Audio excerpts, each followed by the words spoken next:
John 7:6. Dicit ergo eis Iesus, tempus meum nondum advenit.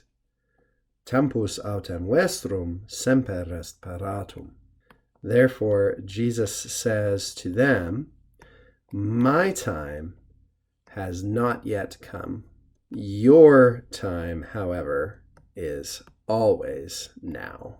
This verse is an interesting study in idioms, both Greek and Latin, and it's an interesting opportunity for us to think about how we speak about time ourselves in our own native language. The Latin itself does not pose too many obstacles, however, which frees us up as usual to think on more philosophical topics. I used to have a Latin teacher who would cry out, "Too much philosophy," anytime the conversation strayed too much into exegesis and too far away from sort of the philological brass tacks. But that's not the way that we operate in these videos, thankfully. So, dicit ergo eis Iesus, Jesus says to them, and this is our typical formula, dative of people spoken to, tempus meum nondum advenit.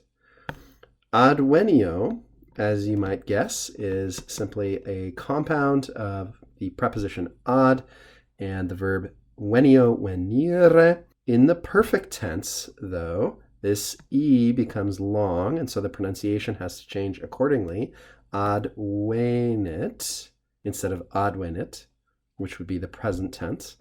Advenit, my time has not yet come. Nondum is a very useful word in Latin, as useful as not yet is as a phrase in English.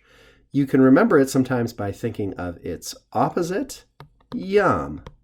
Jam, of course, can mean now, or more pertinently here, already.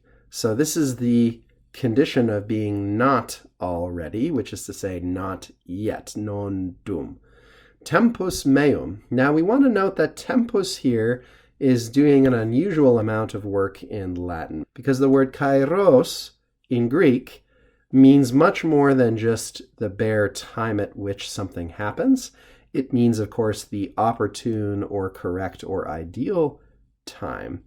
Tempus in Latin, contextually, can communicate that, of course, depending on how and where it's used, but the bare word tempus by itself is not quite so heavily freighted. So there's a little bit of loss, I suppose, in the translation here from Greek to Latin. And of course, anyone who has spent any time thinking about translation knows that to some degree that's always inevitable. But we might also reflect on the use of paratum here. Paratum is doing duty for hetoemos in Greek, ready or prepared, and that's the nuance with which our translator has opted to go.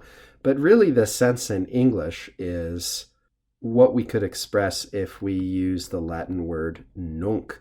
Tempus autem vestrum, and notice the contrast, right, between tempus meum and tempus vestrum. And you can tell, based on that context, that autem here really is quite strongly adversative. But your kairos, your opportune time or right moment, you don't have to wait for it. It's always right now. Another way of saying that is it's already ready. It's already prepared. You don't have to wait for it. It's already arrived, in other words.